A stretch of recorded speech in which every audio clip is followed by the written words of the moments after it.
Baiklah, ini merupakan surah yang akan kami bentangkan, iaitu saya, Syahir, dan saya, Haris Danish dan juga saudara Wan Haziq. Okey, jadi dekat sini ini merupakan surah yang akan kami bentangkan sebentar lagi. Baiklah.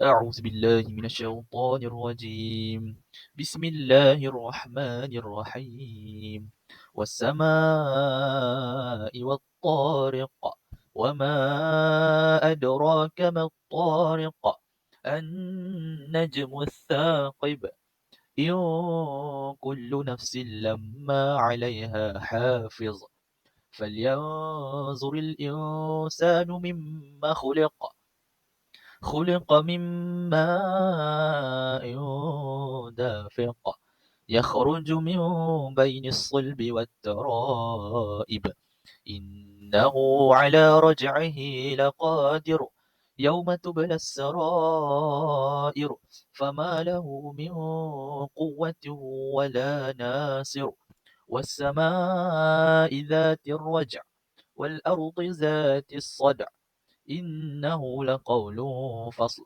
وما هو بالهزل إنهم يكيدون كيدا وأكيد كيدا فمهل الكافرين أمهلهم رويدا صدق الله العظيم. Jadi kita akan masuk ayat yang pertama dalam surah At-Tariq. Kita akan bentangkan apakah hukum tajwid yang ada dalam ayat pertama ini. Jadi dekat sini kita dapat kesan dua hukum tajwid, iaitu mad wajib muttasil dan qalqalah kubra. Okay. Jadi bacaannya begini. A'udzubillahi minasyaitonirrajim. Bismillahirrahmanirrahim. Was-samaa'i wat-tariq. Dalam ayat ini kita ada jumpa was-samaa'i. Hukum kat sini ialah mad wajib muttasil. Apabila huruf mad tersebut dia bertemu dengan huruf hamzah qata dalam satu kalimah, maka dia akan jadi mad wajib muttasil. Huruf hamzah berada dalam keadaan satu kalimah, makanya dia akan jadi mad wajib. Cara bacaan mad wajib muttasil ini adalah kita baca dengan kadar 2, 4 atau 6 harakat. Boleh pilih. Bagi contoh, tadi boleh baca was-samaa'i, baca 2 harakat, ataupun kita baca lebih dari itu. Itu ada 3 pilihan saja, iaitu 2, 4 atau 6. Yang seterusnya kita dapat pesan dekat sini qalqalah kubra. Apabila kita dapat pesan bahawa kat sini bahawa dalam qalqalah ada ada 5 huruf, iaitu qaf, ta, ba, jim, dal. Jadi kat sini ialah huruf qaf. Jadi huruf qaf ni qalqalah ini berlaku pada penghujung ayat. Jadi dekat sini dia ada qalqalah kubra. Jadi bagaimana cara pembacaan qalqalah kubra ni? Pembacaan ni ialah dengan kita lantunkan suara tersebut secara sederhana. Tidak kuat dan tidak rendah. Kita teruskan dengan ayat yang kedua. A'udzubillahi minasyaitonirrajim. Wa ma adraka mat-tariq. Subhanallahul azim. Jadi dalam ayat ini kita ada jumpa dua juga hukum tajwid. Yang pertama ialah mad jaiz munfasil. Ada perkataan wa ma adraka ma. Wa ma itu menunjukkan hukum ni mad jaiz munfasil. Seperti kita tahu mad jaiz munfasil apabila huruf hamzah qata bertemu dengan huruf mad dalam dua kalimah. Dekat sini hamzah keluar ada dalam dua kalimah, maka hukumnya ialah mad jaiz munfasil. Cara baca dia adalah kita boleh baca dengan kadar 2, 4 atau 6 harakat juga. Yang kedua ialah kita jumpa hukum qalqalah juga, iaitu qalqalah sughra. Tadi kita jumpa qalqalah kubra. Tadi kita jumpa qalqalah sughra pula. Qalqalah sughra dekat sini kita jumpa dekat perkataan adraka ma. Jadi dekat sini qalqalah ini berlaku apabila dia berada di tengah-tengah ayat. Bukan di hujung, tetapi berada di tengah-tengah ayat. Cara bacaannya adalah dengan kita melantunkan suara itu dengan cara yang rendah. Maka tak perlu lantunan tu tak perlu bunyi kuat sangat. Dia bunyinya macam ni je. Wa ma adra. Tak perlu. Wa ma ad. Tak perlu. Kita perlu lantunkan sedikit saja. Asalkan ada bunyi lantunan sedikit, maka itu ialah qalqalah sughra. Untuk ayat yang ketiga, kita ada jumpa, kita dapat kesan kat sini ada 3 hukum tajwid dekat sini. Alif lam syamsiah, kita ada jumpa qalqalah sughra dan qalqalah kubra. A'udzu billahi minasyaitonir rajim. An-najmu tsaqib. Jadi dekat sini kita ada jumpa alif lam syamsiah. Maksudnya alif lam dan nun dekat situ kita ada tanda syaddah. Okey. Dekat tanda syaddah tu dia akan merujuk selepas syaddah terlepas alif lam, maka dia akan jadi hukumnya alif lam syamsiah. Bacaan dia ialah kita dengan sebutannya kita dengung dua panjang ni 2 harakat. Ada sebab dia ada nun syaddah kan, kita baca dengan jamak 2 harakat. Okey, seterusnya kita jumpa ialah qalqalah sughra. Dekat situ ialah huruf jim. Okey. Kenapa qalqalah sughra? Disebabkan dia berlaku di tengah ayat. Cara bacaan dia adalah dengan kita lantunan suara tersebut kita rendahkan. kita baca secara rendah, tak perlu ini sangat, tak perlu sederhana, serendah je. Bagi contoh, an-najm, an-najmus, dia baca macam nipis dia bunyi dia, an-najmus saqib. Okey, dan yang terakhir ialah qalqalah kubra. Kita jumpa dekat as-saqib. Okey, dekat sini kita baca qalqalah kubra disebabkan qalqalah ni berlaku pada di penghujung ayat. Kita bacaan adalah dengan kita lantunan suara tersebut secara sederhana, tak kuat dan tak rendah, dan tak perlahan. Okay, jadi maka dekat situ tak perlu tinggi dan tak perlu rendah. Baca sederhana je. As-saqib. As-saqib. Alhamdulillah. Okay, kita masuk kepada ayat yang keempat. A'udzubillahi minasyaitonirrajim. In kullu nafsin lamma 'alaiha hafiz. Dalam ayat yang keempat ini kita jumpa 3 hukum tajwid dekat sini. Okey, yang pertama ialah ikhfa hakiki. Okey, ikhfa hakiki ni kita jumpa pada perkataan yang pertama, kedua dan ketiga. Kita tengok yang warna hijau tersebut. Garisan warna hijau tu menunjukkan kepada hukum ikhfa hakiki. Okey, baik. Kenapa dia ikhfa hakiki? Disebabkan apabila kita jumpa kat situ huruf nun sakinah bertemu dengan huruf ikhfa, iaitu huruf kaf. Huruf kaf itu ialah huruf ikhfa. Bila dia bertemu, maka dia akan jadi hukumnya ikhfa hakiki. Jadi cara bacaannya kita dengung 2 harakat. Yang kedua ialah hukum wajibul gunnah. Okey, wajibul gunnah ni kita jumpa pada perkataan lamma. Jadi kat situ kita tengok yang warna purple tersebut, bacaan ni ialah lamma. Kita perlu wajib dengung 2 harakat kat situ. Cara bacaannya ialah kita dengung je, dengung 2 harakat. Sebab kita dia hukumnya ialah wajibul gunnah. Dia merujuk kepada wajib kita dengung. Gunnah tu merujuk kepada dengung. Jadi hukumnya ialah wajib dengung. Okay, yang terakhir kita tengok kepada situ, iaitu pada perkataan nafsil lamma. Okey, dekat sin tersebut kita ada huruf tanwin yang berbaris bawah. Okey, apabila nun sakinah atau tanwin bertemu dengan huruf lam atau ra, maka hukumnya ialah idgham bilal gunnah. Maka kita tak boleh dengung kat situ. Dekat situ tak boleh dengung, maka kita baca dengan cara bacaan ialah nafsil lamma. Kita tak perlu dengung, tak ada harakat. Kita tak boleh dengung. Baiklah, dalam ayat yang ke-5, a'udzubillahi minasyaitonirrajim. Falyanzuril insanu mimma khuliqa. Sadaqallahul azim. Kita ada jumpa 3 hukum tajwid, iaitu ikhfa hakiki. Okey, ikhfa hakiki ni kita jumpa kat mana? Dekat ayat, dekat perkataan falyanzuril. Kita dengar kat situ. Yang kedua ialah falyanzuril insanu. Okey, okey, kat situ kita merujuk pada hukum kita perlu dengung. Macam mana dia boleh jadi ikhfa hakiki? Apabila nun sakinah bertemu dengan huruf ikhfa. Za tu sendiri ialah huruf ikhfa. Bila nun bertemu za, maka hukumnya ialah ikhfa. Kita perlu dengung sebanyak 2 harakat. Yang kedua, al-insa. Dekat sini nun sakinah ni dia bertemu dengan huruf sin. Bila dia bertemu dengan huruf sin, sin ni merupakan huruf ikhfa. Bila nun sakinah bertemu dengan huruf sin, maka dia akan jadi ikhfa hakiki. Maka kita perlu dengung sebanyak 2 harakat. Yang kedua ialah mimma. Okey, mimma ni merujuk kepada wajibul gunnah. Dalam wajibul gunnah, dia disebabkan dia jadi wajibul gunnah sebab dia bertemu mim. Bila mim syiddah dan huruf sebelumnya itu, apa-apa huruf yang sebelumnya itu bertemu dengan huruf mim yang bersyaddah, maka hukumnya wajib dibaca, kita dengung 2 harakat, iaitu hukumnya ialah wajibul gunnah. Mimma, kat situ. Okey, dan yang terakhir ialah khuliqa. Perkataan yang terakhir, khuliqa. Okey, khuliqa ni merujuk kepada hukum qalqalah. Huruf qalqalah tadi kita sebut ada 5, iaitu qaf, ta, ba, jim, dal. Okey, kita huruf qaf. Okey, sebenarnya 4 huruf qaf kat sini. Bila qalqalah ini terjadi pada penghujung ayat, maka dia akan jadi qalqalah kubra. Bila jadi kubra, maka kita perlu baca dengan bacaan lantunan suara tersebut secara sederhana. Kita masuk ayat yang terakhir. Jadi dalam ayat ini kita ada jumpa 3 hukum tajwid. Yang pertama ialah idgham ma'al gunnah. Okey, kenapa dinyatakan idgham ma'al gunnah ni? Ada huruf dekat perkataan mimma. Dekat situ kita jumpa huruf nun bertemu dengan mim. Okey, bila nun sakinah bertemu dengan huruf mim, ada 4 huruf idgham ma'al gunnah, iaitu ya, waw, mim, nun. Okey, dekat sini dia bertemu dengan huruf mim. Maka hukumnya ialah idgham ma'al gunnah. Bila kita baca idgham ma'al gunnah, kita mesti dengung sebanyak 2 harakat. Okey, yang seterusnya ialah mad wajib mutasil. Bila huruf mad bertemu dengan huruf hamzah qata'. Okey, huruf mad dekat sini ialah alif. Bila alif bertemu dengan hamzah, dan jangan lupa hamzah dalam satu kalimah. Bila dalam satu kalimah, maka hukumnya ialah mad wajib. Tetapi sekiranya hamzah tersebut berada pada huruf alif, dia berada di atas ataupun di bawah, maka hukumnya ialah mad jaiz. Tapi sekarang ni hamzah tu berada dalam keadaan satu kalimah. Bila berada dalam satu kalimah, hukumnya ialah mad wajib muttasil. Jadi cara bacaannya adalah dengan kita baca panjangnya sebanyak 2, 4 atau 6. Mimma. Kita baca sama ada 6 ataupun 2. Mimma. Ataupun Boleh baca 4. Terakhir ialah Qalqalah Kubra. Okey, kita jumpa lagi Qalqalah Kubra ini. Seperti tahu surah At-Tariq ni banyak hukum qalqalah dekat dalam ayat surah ini. Okey, jadi qalqalah kat sini ialah berlaku pada penghujung ayat. Dekat sini Qaf ni bila dia berada pada penghujung ayat qalqalah, maka dia akan jadi Qalqalah Kubra. Bila bacaan Qalqalah Kubra, kita perlu lantunkan suara kita secara sederhana. Dafiq. Dafiq. Tak perlu tebal sangat bunyi dia, tak perlu nipis sangat bunyi dia. Kita perlu baca dengan sederhana sahaja. Itu sahaja yang dapat saya bentangkan pada ayat 1 hingga ayat 6. Saya serahkan kepada saudara Haziq. Okey, baiklah. Kita pergi kepada ayat seterusnya. Ayat 7. A'udzu billahi minasyaitonir rajim.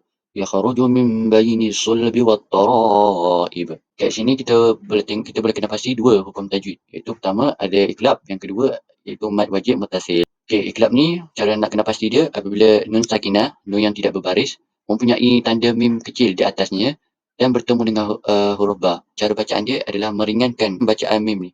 Dia tidak menyebutkan mim secara betul-betul, dengung secara ringan, tidak merapatkan bibir. Yang kedua adalah mad wajib muttasil. Berlaku apabila huruf-huruf mad bertemu dengan huruf hamzah dalam satu kalimah. Cara bacaan dia 4 atau 5 harakat. Kita pergi kepada ayat seterusnya. A'udzubillahi minasyaitonirrajim. Innahu ala raj'ihi laqadir. Ada mad silah qasirah. Mad silah qasirah ni apabila hak domeh bertemu dengan selain daripada huruf hamzah. Maksudnya tidak bertemu dengan huruf hamzah, selain huruf hamzah. Itulah panggil mad silah qasirah. Bacaan dia adalah dengan kadar 2 harakat. Kita pergi kepada slide seterusnya. Yauma tublas sarair. Ni kita boleh tengok ada alif lam syamsiah. Dia alif lam yang mana lam dia tidak perlu dibaca. Maksudnya tublas sarair.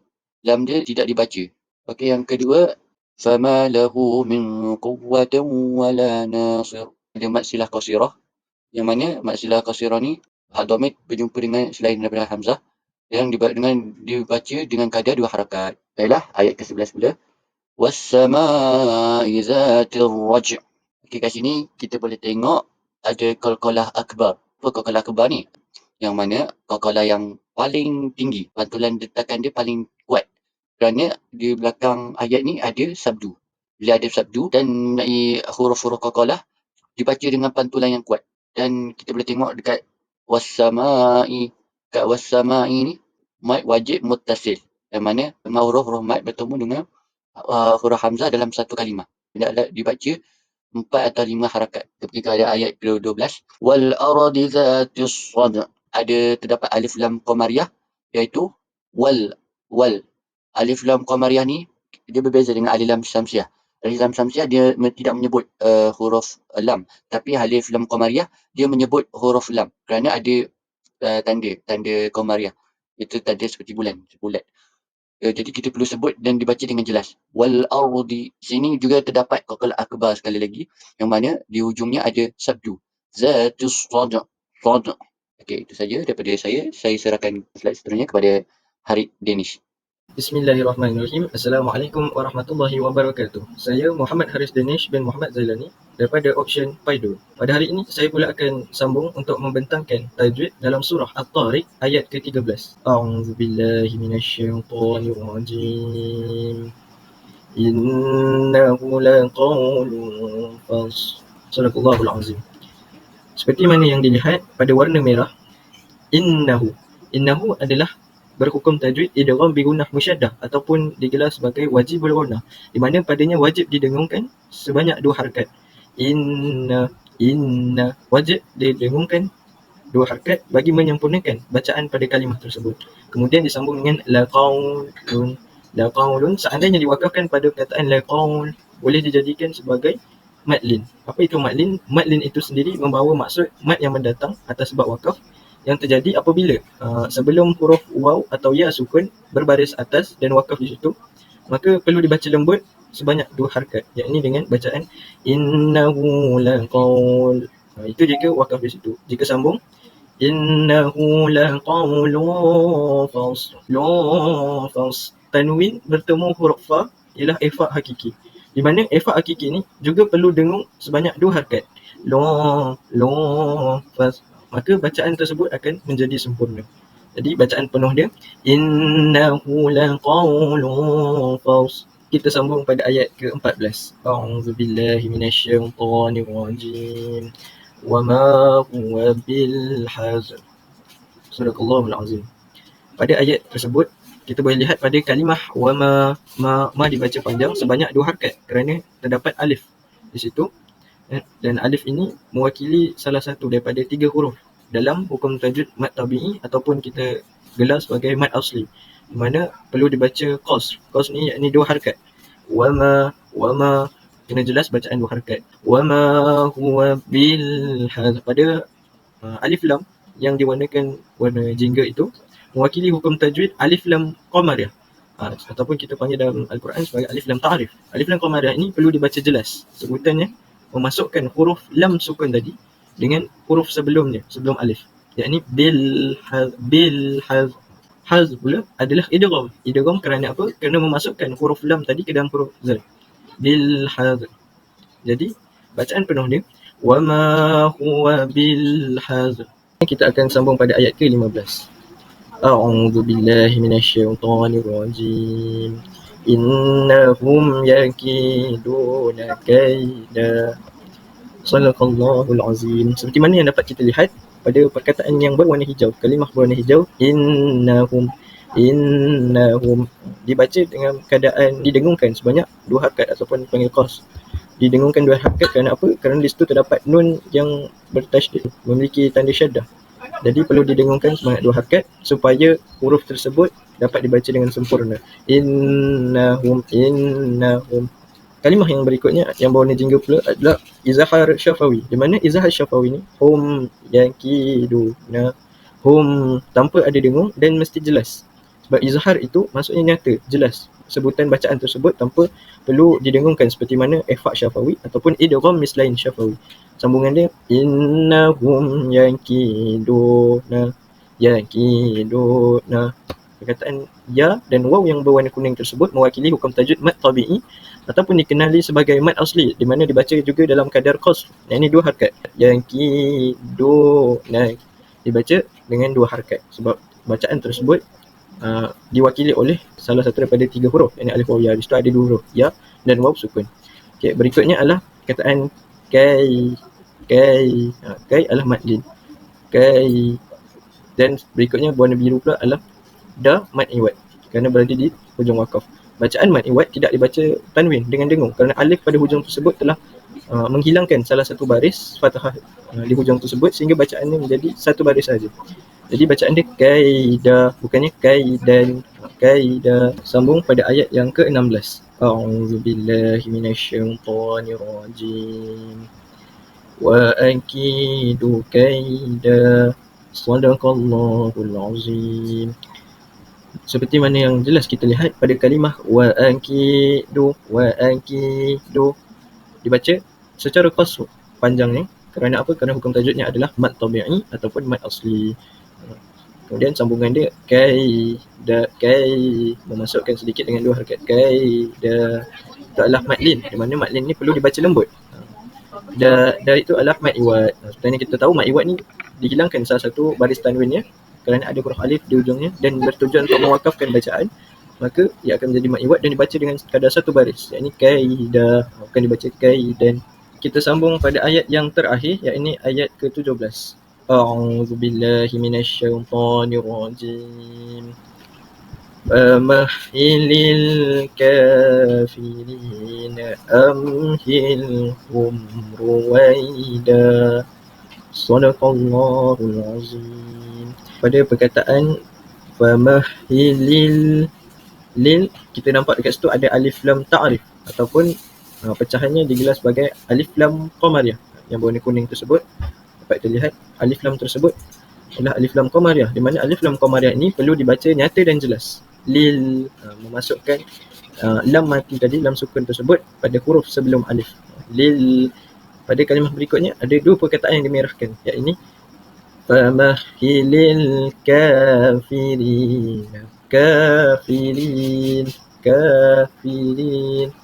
Dibaca 2 harakat kerana apa? Kerana hukum tajwidnya adalah mad tabi'i ataupun mad asli.